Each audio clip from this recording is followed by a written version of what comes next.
নমস্কার, কেমন আছেন আপনারা সবাই? দেবযানীস রান্নাঘরে আপনাদের স্বাগত জানাই। আপনাদের সকলকে জানাই মহানবমীর অনেক অনেক শুভেচ্ছা।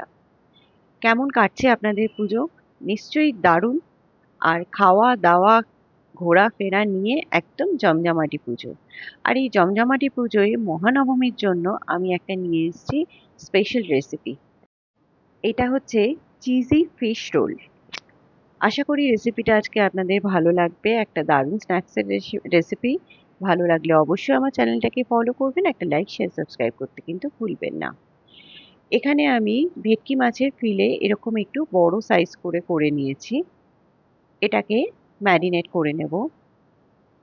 এর জন্য এখানে নিয়ে নিয়েছি আমি পেঁয়াজ বাটা। এটাকে এখানে দিয়ে দেব। এবার এখানে দিয়ে দিচ্ছি রসুন বাটা। এখানে আমি কিছুটা ধনেপাতা আর পুদিনা পাতা একসঙ্গে বেটে নিয়েছিলাম। এটাকেও কিছুটা দিয়ে দিলাম এখানে। এবার এখানে দিয়ে দিচ্ছি কাঁচা লঙ্কা বাটা, দিয়ে দিচ্ছি সামান্য একটু আদা বাটা, দিয়ে দিচ্ছি 1 টিস্পুন একটু ভিনিগার, পরিমাণ মতো নুন আর সামান্য একটু চিনি দিয়ে এটাকে ভালো করে ম্যারিনেট করে নেব। এটাকে মিনিমাম কিন্তু আপনাদের 1 ঘন্টা ম্যারিনেট করে রাখতেই হবে। ফ্রিজে রাখবেন, ভালো থাকবে তাহলে। আমি মোটামুটি এটাকে হোল নাইট ম্যারিনেট করে রেখে দিয়েছিলাম।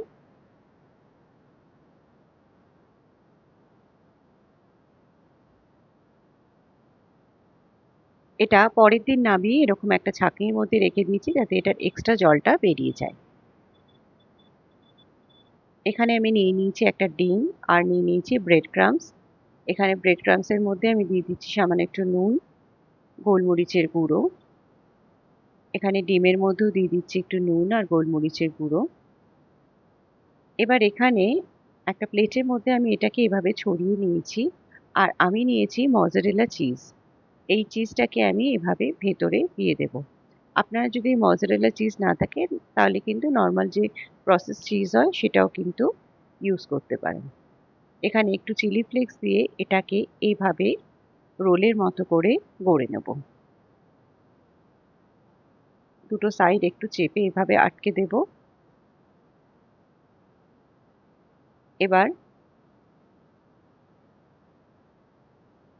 এখানে এটা কিন্তু প্লেন ময়দা, এর মধ্যে আমি একটুখানি জাস্ট এটাকে কোট করে দিচ্ছি।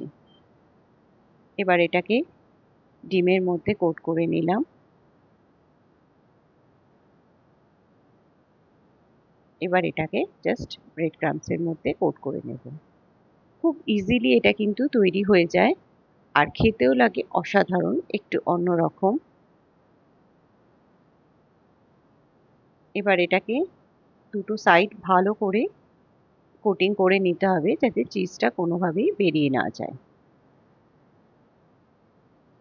এটা কোট করার পরে একটা ছুরি দিয়ে এভাবে আমি চারিদিকটা ভালো করে প্রেস করে চেপে দিচ্ছি। এতে একটা ভালো শেপও চলে আসবে, প্লাস দুদিকটা ভালো করে আটকেও যাবে। এভাবেই আমি সবকটাকে গড়ে নেব।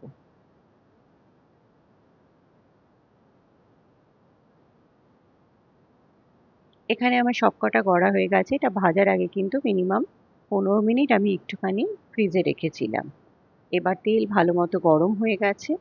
এটা মোটামুটি লো টু মিডিয়াম ফ্লেমেই কিন্তু ভাজবো যাতে ভেতর অব্দি জিনিসটা সুন্দর মতো ভাজা হয়ে যায়। একটা দিক হয়ে গেছে, আমি এটাকে উল্টে দিয়েছি। আরেকটা দিকও এভাবে ভালো করে ভেজে নেব। আরেকটাও আমি ঠিক একইভাবে ভেজে নিচ্ছি। আপনারা কিন্তু এভাবে বানিয়ে রেখেও দিতে পারেন। এটা গেস্ট আসলে কিন্তু ভেজে দিতে পারেন। নিন, তৈরি হয়ে গেল। খুব ইজি ভাবে এটা তৈরি হয়ে যায়। আমি আপনাদেরকে একটু ভেতরটা কেটে দেখাচ্ছি যে ভেতরের টেক্সচারটা কিরকম এসছে।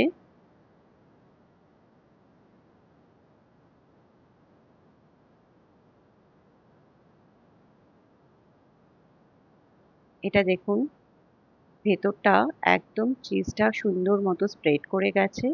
এটা কিন্তু অসম্ভব ভালো খেতে হয়। অবশ্যই একবার বাড়িতে ট্রাই করবেন। আশা করি আপনাদের ভীষণ ভালো লাগবে। আর কেমন লাগলো আমাকে জানাতে কিন্তু কমেন্টে ভুলবেন না। ধন্যবাদ।